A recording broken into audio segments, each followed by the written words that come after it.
Hello गाईस, नमस्कार. अप्रतिम मेजवानीमध्ये आपल्या सगळ्यांचं स्वागत आहे. मी क्षितिजा आणि आज आपण रेसिपी बघणार आहोत फणसाचे कटलेट याची. तर चला तर मग गाईस याची यमी रेसिपी बघूया. तर यासाठी आपण इथे फणस घेतलेला आहे. फणस जो आहे तो आपण इथे कच्चा फणस जो आहे त्याचा वापर केलेला आहे आणि यातल्या आपण बिया जे आहेत ते काढून घेणार आहोत. तर तुम्ही इथे बघू शकता की बिया जे आहेत ते इथे मी काढून घेतलेल्या आहेत आणि आपल्याला हे चांगलं उकळून घ्यायचं आहे. पण त्याच्याबरोबरच मी इथे बटाटे जे आहेत ते उकळायला घेणार आहे. तर इथे आपण 2 कप फणस घेतलेला आहे, त्याच्यासाठी आपण इथे 2 बटाटे जे आहेत ते घेतलेले आहेत आणि हे आपण चांगलं कुकरमध्ये काढून घेतलेले आहेत. तर आता इथे जो शिजलेला बटाटा आहे त्याचा आपण इथे स्किन काढून घेतलेला आहे आणि मी इथे अर्धा कप कॉर्नफ्लोअर घेतलेला आहे. तर इथे तुम्ही बघू शकता मी इथे फणस, बटाटा आणि कॉर्नफ्लोअर जे आहे ते चांगलं स्मॅश करून घेतलेलं आहे आणि ह्याच्यातच आता मी अर्धा चमचा तिखट घेतलेला आहे, अर्धा चमचा आपण इथे गरम मसाला टाकलेला आहे आणि 1/4 टीस्पून आपण इथे हळद घेतलेला आहे. त्यासोबत आपण 1 चमचाभर आलं लसूण पेस्ट जे आहे ते टाकलेलं आहे.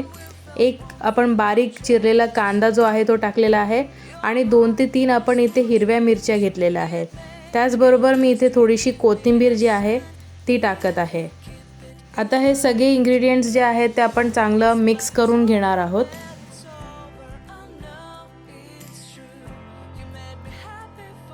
एकदा छान मिक्स करून झाल्यानंतर आपण ह्याच्यामध्ये मीठ टाकणार आहोत. चवीनुसार आपण इथे मीठ घ्यायचं आहे. मी इथे 1 चमचाभर मीठ वापरलेलं आहे आणि एकदा चांगलं मीठ मिक्स करून घेतल्यानंतर आपण ह्याला चांगलं सॉफ्ट डो जे आहे ते करून घ्यायचं आहे. इथे मी पॅन गरम करायला ठेवलेला आहे. पॅन आपण घेऊन त्याच्यामध्ये 2 ते 3 चमचे तेल घेतलेलं आहे आणि पीठ चांगलं मळून झाल्यानंतर आपण छोटे छोटे कटलेटचे बॉल करून घेणार आहोत. तर त्यासाठी मी इथे हाताला चांगलं तेल आधी लावून घेतलेलं आहे आणि याच्यातलं मी थोडंसं पीठ घेऊन छोटासा बॉल करून छोटेसे असे कटलेटचे आकार देणार आहे. कटलेटचा आकार तुम्हाला हवा तसं तुम्ही देऊ शकता. मी इथे गोल कटलेट करत आहे मीडियम साईजचे. तर एकदा छान गोल आपण इथे आकार दिल्यानंतर थोडासा मध्ये दाब दिल्यानंतर साईडने मी ह्याला फ्लॅट करण्यासाठी अशा प्रकारची टेक्निक यूज करत आहे. तुम्ही ते बघू शकता की मी कटलेट जो आहे तो एका फ्लॅट सरफेसवरती गोल फिरवला आहे, म्हणजे साईडला सुद्धा कटलेट जो आहे तो चांगला दाबला जातो. एकदा छान टिक्की झाल्यानंतर आपण ह्याला रव्यावरती चांगलं कोट करून घेणार आहे.